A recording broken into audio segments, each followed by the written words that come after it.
Ayatul Kursi is made up of 9 sentences. Allahu la ilaha illa huwa al-hayyul qayyum, number 1. La ta'khudhuhu sinatun wa la nawm, number 2. Lahu ma fis samawati wa ma fil ard, number 3. What's number 4?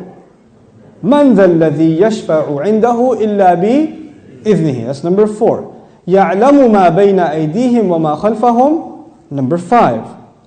Then وَلَا يُحِيطُونَ بِشَيْءٍ مِّنْ عِلْمِ إِلَّا بِمَا شَاءَ, number 6. Then وَسِعَ كُرْسِيُّهُ السَّمَاوَاتِ وَالْأَرْضِ, number 7. وَلَا يَؤُودُهُ حِفْظُهُمَا, number 8.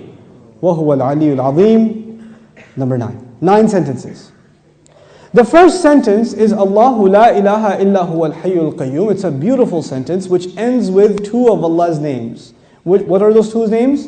Al-Hayy, Al-Qayyum, the living and the source of all establishment. Everything stands and exists and is maintained because of Allah. What's incredible is that the last sentence, sentence number 1, has something in common with sentence number 9, which is وَهُوَ الْعَلِيُّ الْعَظِيمُ. How many names of Allah in the last sentence? 2 names of Allah in the first sentence, 2 names of Allah in the last sentence. Okay. Before I go to the second sentence, let me tell you something about security. Security guards have a very hard job. But if you get if you're in security, you have to sit in your booth. You have to stare at the CCTV for hours and hours. And does it move? It's the same picture. And you have to look at it for 12 hours, 8 hours. What tends to happen when you're guarding something? You tend to get sleepy. You tend to get tired. Allah Azza wa Jal says about Himself, لا تأخذه سنة ولا نوم. Drowsiness. Drowsiness happens when you're tired. And of course, what happens after that? What's the next step? Naum. This is the second sentence.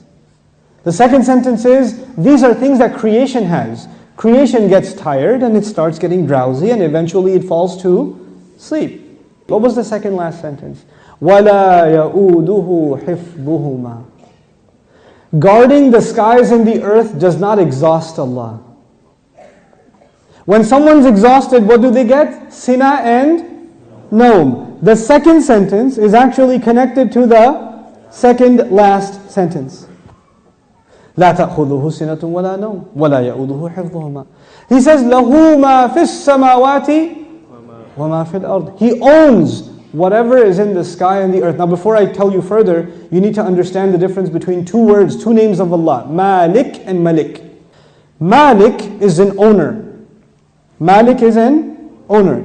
Malik, what is Malik? King. Is there a difference between a king and an owner? Yes. Ownership is about property. But kingdom is not about, you're not the king over a tree or the king over a piece of land. You're the king over the people who live in that land. Kingdom is about controlling people. Ownership is about controlling objects. There's a difference. Now Allah says, لَهُ مَا فِي السَّمَاوَاتِ وَمَا فِي الْأَرْضِ. He owns whatever is in the skies and the earth. What is the ayah about? Ownership. What's the third last sentence? وَسِعَ كُرْسِيُّهُ السَّمَاوَاتِ وَالْأَرْضِ. His throne extends to the skies and the earth. When Allah talks about His throne, He's talking about His kingdom.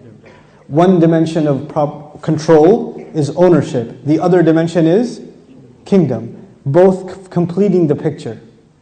Allah is Malik and He is Malik.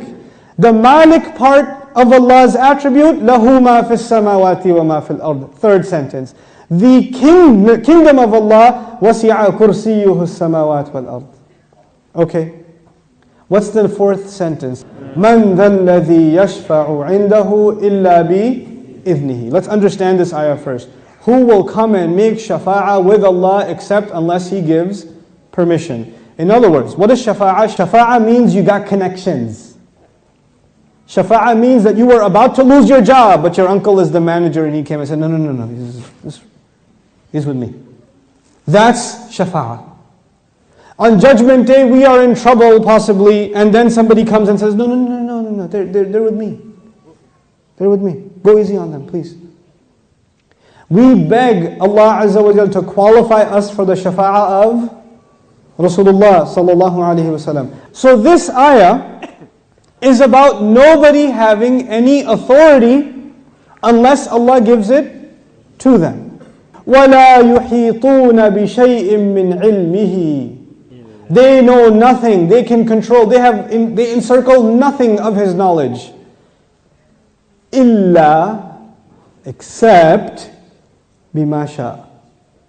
The fourth sentence and the sixth sentence are both about a statement about Allah and the only exception.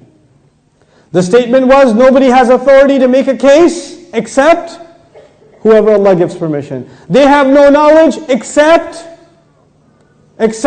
whoever He wants to give knowledge to. Otherwise they know nothing.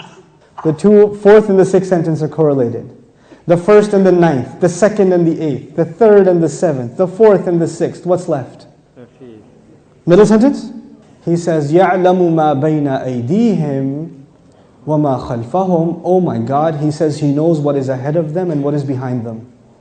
And He knew what is coming ahead in the ayah and what was behind in the ayah. He put in the middle of it is, I know what's ahead and I know what's behind. Who speaks like that? Who speaks like that? SubhanAllah.